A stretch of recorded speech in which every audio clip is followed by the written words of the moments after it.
Hey everyone, my name is Matt. Welcome to my shop. Today is July 6th and this is my weekly shop update. One day late today because yesterday I was finishing up and posting the video about this guy right here, the little box thing. I want to say thank you so much everyone for all your amazing comments and congratulations and all that. It was very, very nice.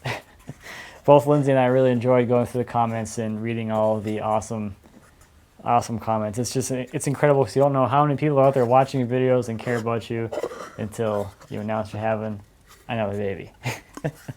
So thank you everyone so incredibly much. So I have a few things I want to talk about the box today. A little bit of follow-up on the joinery and the box itself, so let's take a look at that. So this is my sample joint that I cut. I cut 8 pieces so I had a pair that I could play with. And the first thing that really kind of confused me as I was trying to look at this and put it together and get it right in my mind is that normally when you're making a joint like this with the miters, they come together like this. But that's not how this joint actually comes together. They actually come together like that. If you look at this like this, they'd have to match up like that. So that kind of confused me at first and really threw me off. But once I figured it out, it's not too bad now that I kind of understand that. I don't know why, but it just kind of made my brain hurt. So this is the first joint that I cut, and it goes together all right. It's pretty gappy, but I was just trying to get it together as quickly as possible and see if I could still dovetail. So this is really not that great of a joint, but it kind of gives you an idea of what I did just to get an idea of what I was doing. Now the other thing with this joint is that I laid it all out from the inside, or from the peak side, because I thought that'd be, well, it's easier to lay it out because I actually rest my angle piece on the peak and do my layout that way. It's kind of a lot harder to do it this way. So all these joints are laid out from the inside out, and that's also kind of confusing too, because these go together like this, and that doesn't seem intuitive at first. But that's how they just come together. Overall, the dovetailing itself, not terrible, a little more difficult because it's harder to get the pieces transferred correctly from one piece to another. The first time I did this one I did tails first, and I found that really difficult to basically balance this piece on here to transfer the tail location. I found it a lot easier to cut it pins first, and then I could transfer it up like you saw me do in the video. How would this go? Like this. I found that to be a lot easier to transfer it this way. I can do it one-handed, or I can hold it one-handed on the sides and then just transfer it with the pencil. That made it really easy. A lot easier than doing it tails first. So being able to do it both ways can come in handy sometimes. And here's the completed box.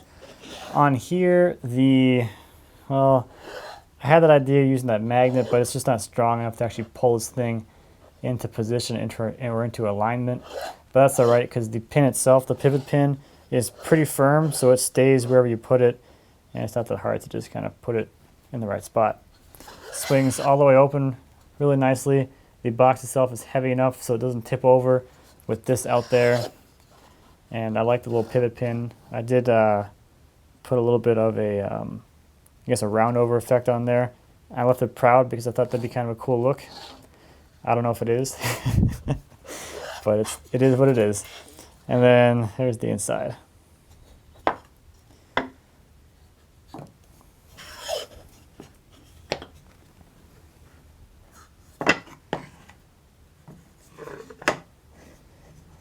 And the bottom. So overall, I really like the hexagon design. I like the dovetails on here because it has this kind of perspective look to it. You can kind of see both faces of the joint in one view, which I think is really cool. If I did this again, which I won't ever do it again. If I did it again, I would make the parts thinner. This just feels a little bulky to me. So maybe make them all about 1/8 of an inch thinner just to give it a little more of a delicate look. Otherwise though, the hexagon look is really cool, and that was Lindsay's idea. She was like, you should make a hexagon box because that would look cool. And she's right. And I got the question from a few people about how long I let the wood dry for. The maple I cut back in February. I stacked it in my shop, and honestly I forgot about it, so I have no idea when it was actually dried by. But from going from 17 down to 9% in the shop here, I bet that only took, I don't know, 3 weeks at the most. And then the other stuff, the mulberry and the cherry, I cut that on the bandsaw probably in 2012 or something like that. Both of those pieces were firewood as well. That was just some experimenting I did with cutting slabs on the bandsaw back in the day. So this week happens to be more of an international viewer projects week. Just happened that way. This first one here is from Daniel. This is a carved mallet. So this is made from a single piece of wood, and it's made all using hand tools, some of which Daniel made himself. Daniel has a video on his YouTube channel while making this mallet, so be sure to check that out. Next up is an infinity mirror sofa table by Clement. So this is really cool. I love the look on this thing. Another way to incorporate LEDs into your work. I think a lot of people would like something like this. Next are a pair of segmented vases by Benjamin. This first one is made from sapele, iroko, beech, and walnut. And the second one is made from beech, figured alder, maple, and iroko. So these are the first and third segmented vases that Benjamin had made. He's been woodworking for about 2 years now, and he got his lathe over Christmas this past year. Lastly is a slab table from Lasse. Lasse is 15 years old and got into woodworking when he was 13, and he made this coffee table from a small slab of European oak. He also made the legs from 10mm round bar, and that was his first welding project. Lasse also has a YouTube channel you can check out. I'll have a link to that down below. So lastly today I wanted to let you know about two things. First is the chisel cabinet giveaway from Guy over at Guy's Woodshop.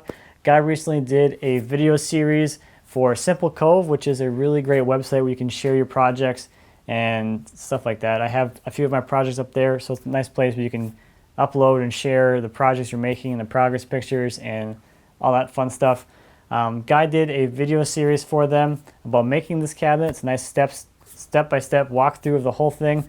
And as part of that, he's doing a giveaway for that cabinet, so I'll have a link down below so you can take a look at all of that, possibly win that awesome cabinet. And make sure you check out Guy's channel. Guy's been a part of my channel here for a long time. He was my first subscriber way back in the day. Thank you, Guy. I also want to let you know about the hand tool build-off put on by James Wright. This was an incredible thing that he put together. The idea was for people to create or build hand tools, and a bunch of people made these tools and now they're giving them away. So if you're interested in winning one of these amazing handmade hand tools, you can check out the video that I have linked up down below about over on James's channel, where he does all hand tool woodworking because it's cool like that. Thanks, James. So that's about all I have for this week. Thank you as always for watching. I greatly appreciate it. If you have any questions or comments about anything I talked about today or anything here in my shop, please feel free to leave me a comment. As always, I'd be happy to answer any questions you might have. And until next time, happy woodworking.